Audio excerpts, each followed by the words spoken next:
You're back. You made it to week 2. You're like, you know what, Carrie? I'm in this for the long haul. I'm going to make this work when it comes to my first 6 weeks in real estate. I've got my calendar. Grab your notebook. Grab your notebook. We've focused on week 1. This week is week 2 of your first 6 weeks in real estate. Here we go. By now, you're either overwhelmed. You're like, I got this. I've done everything I'm supposed to do. Tell me in the feed, did you actually go look at maybe new construction, work with a client or friend and call them and go over the steps of home ownership? Did you go look at it, maybe an open house? Maybe you went and, scheduled some appointments. So yeah, tell me, what did you do? So week 2, and we're going to start with Monday. I gave you a break on Sunday. So week number 2, day 1, sphere of influence. So you should still keep updating your sphere of influence. I need you to go back to your multiple listing service and sign up for a few more classes. Remember, like 2 classes a week, especially if you're full-time. And if you're dual career, I hate to say part-time because it's hard to do real estate part-time, 1 class.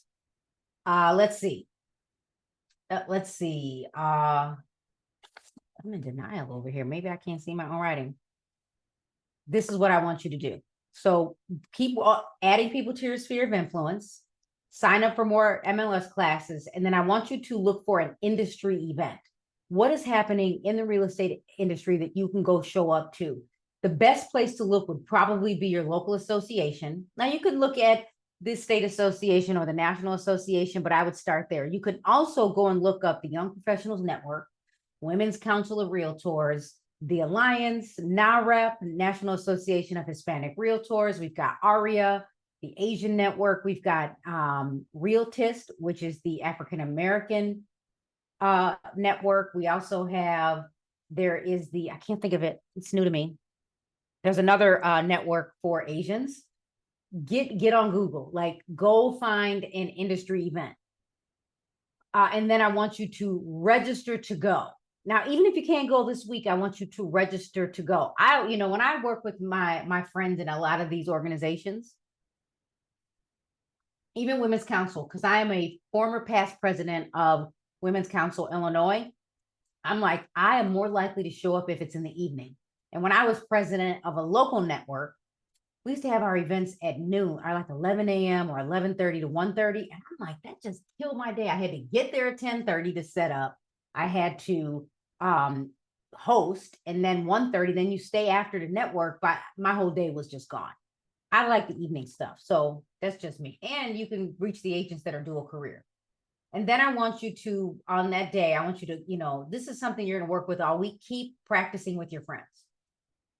Number 2, send out handwritten notes. Send out handwritten notes to your network. Like send out those handwritten notes, follow up, and maybe you're going to send out a handwritten note to someone that decided they were going to let you practice with them. Like if it's your cousin, your sister, your brother, your friend, your neighbor, send a handwritten note, right? I've got some just sitting here on my desk, just in case. And just say, hey, thank you so much for practicing with me. I'm really, looking forward to making real estate my career long-term. Thank you, right? Thank you. Let's see. Start tracking your business. I'm over here in denial.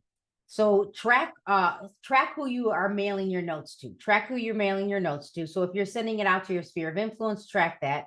And then plan to go on a broker tour.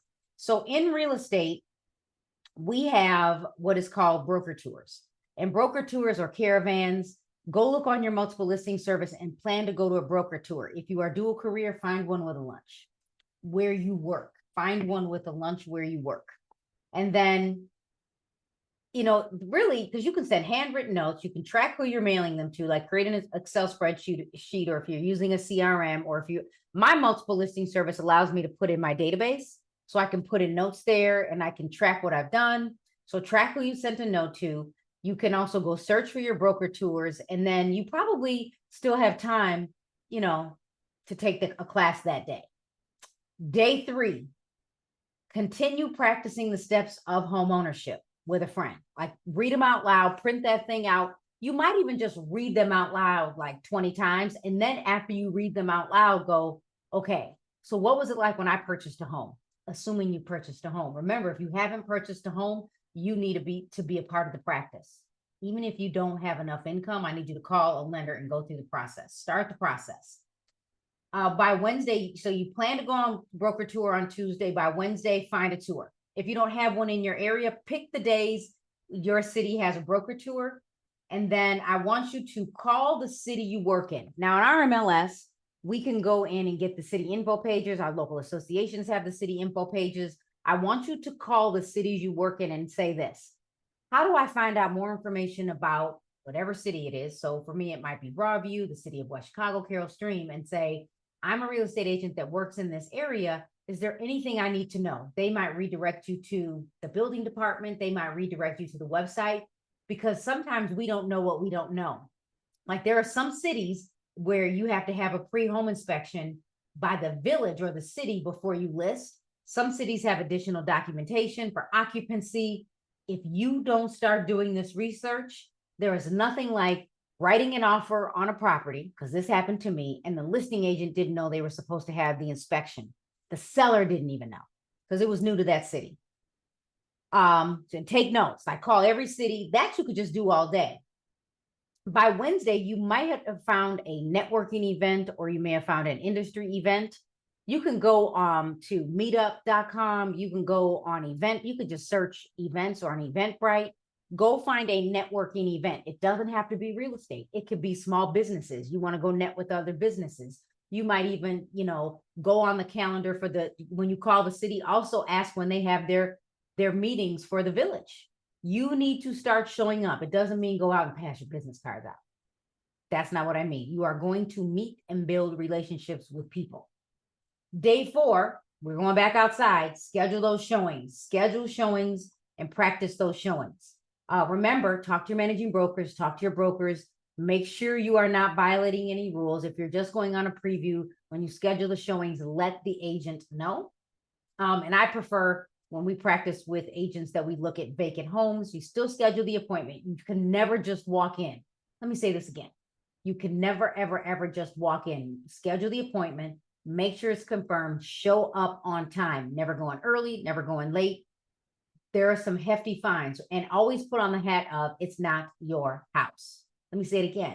It's not your house. Think about it. Would you want someone to come in early or late? We've got some stories. Just imagine, you just imagine the worst case scenario. We've got stories. And those are times even when you had an appointment. I also want you to create a buyer packet. Your brokerages might have them. I like Cloud CMA. Because I can create a buyer packet in minutes. Create one and go through the process. Print it out old school if you can, or break out that iPad. And practice talking it through with someone else. Day 5, we're on Friday. Have you created your bio, your real estate bio? Answer these questions when you create your bio. So on Friday, I'll tell you the questions in a second. Create your bio, create an elevator pitch. Create an elevator pitch. Who are you? What's your name? What company do you work for? And then ask them, you could say, what is your niche? Where have you always lived? If you say, Carrie, I live in California, Illinois, Florida. I was a military kid. I've worked in the restaurant space. I was an administrative assistant. I worked in technology. I used to edit television for a living. I worked for one of the largest real estate companies in the world. Write all of that down. Then you can go ChatGPT your bio and your elevator speech. It's all because it's all of your info. Now there's more to that, but I gave you some basics. That's your Friday. On Friday, if you schedule appointments, confirm that they were viewed or approved. And then day 6, Saturday, make sure that when you're working with your clients, even if you're practicing with a friend, that you always provide agency. And depending on your area, email the agency document. In our case, let's say I didn't do exclusive agency. We need to do that after week 6. But let's say you didn't go with exclusive agency with your buyer, but you still need to explain what agency is. In my state, in Illinois, we have the Consumer's Guide to Agency. So make sure you provide that and you explain agency. And we also have to give at least 2 brochures, at least 2, radon and lead. Show the homes you scheduled, bring your buyer packet or email it to your friend. You might email it because you're practicing. And remember, I said, ask your friend to call a loan officer and go through the process. If they're like, wait a minute, I know I got some issues, I'm not ready, I get it. I get it. Take your buyer, talk to your buyer as you preview these homes. Like, what questions would you want to ask? Remember, this is not like a television show. So, tell them to talk to you. And let me give you another tip that I didn't give earlier. When you go out with clients, it is best to always have a buyer consultation. It's always best to provide all of the necessary brochures and disclosures. I do highly recommend exclusive agency and explaining how you get paid. But in addition to that, what's the process of previewing homes? To my buyers, when we go to preview homes, I want you to truly understand that this is not our house. I know you get that, but remember, this is someone's home. They still live here, assuming it's not vacant. But even if it is vacant, when we walk through the home, we want to be respectful of someone else's property. So if they have kids, everyone's going together. We're looking at the house together, right? And then what happens is if your friend had parents, let's say you're actually showing homes to someone you know or not know, if you've educated them and they happen to bring someone else along, they now know we're all staying together. My other tip, and I in my head, I was like, I didn't even think of this. If you are bringing, let's say you have one buyer, let's assume you got one buyer, they're pre-approved, they're ready to go, and they always want to bring mom and dad, make sure you let the agent know that when I show homes, I'm bringing the family. And I think that it should be assumed, but I guess there were some scenarios like this. Buyer and buyer's agent went to the home inspection, and the buyer also brought not just the inspection company, because who was supposed to be there? The buyer's agent, the inspector, and the buyer. And it could have been husband and wife or a couple. It could have just been a couple of investors. That's who's buying a home. That's who's on the contract, right? But then they also want to bring over their contractor. Make sure that you let the listing agent know who's coming. Make sure you let them know it's not your house. Yeah, let me know on the feed. Like, have you ever even thought of that? And then remember, I'm going to say, I'm telling you this on Saturday, but I actually think every single Monday, if you show houses all weekend, you can give all of your feedback at one time, if you're using a tool like Showing Time.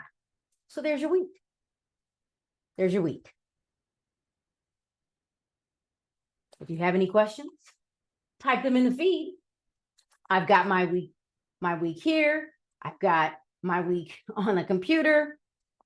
If you want to actually take my full course on your first 6 in real estate, if you actually want to take my full course on your first 6 weeks in real estate, the link is in the feed. I want to help you learn and succeed in real estate. Sometimes you just need someone to tell you what to do. So don't forget to subscribe to my YouTube channel and take advantage of my playlist called Learn to Earn, where I educate you on the real estate industry, where I love helping real estate agents learn to earn. I am Carrie Little, the designated managing broker of CarMarc Realty Group in Illinois and Central Florida. If you ever have questions, I am just a chat away.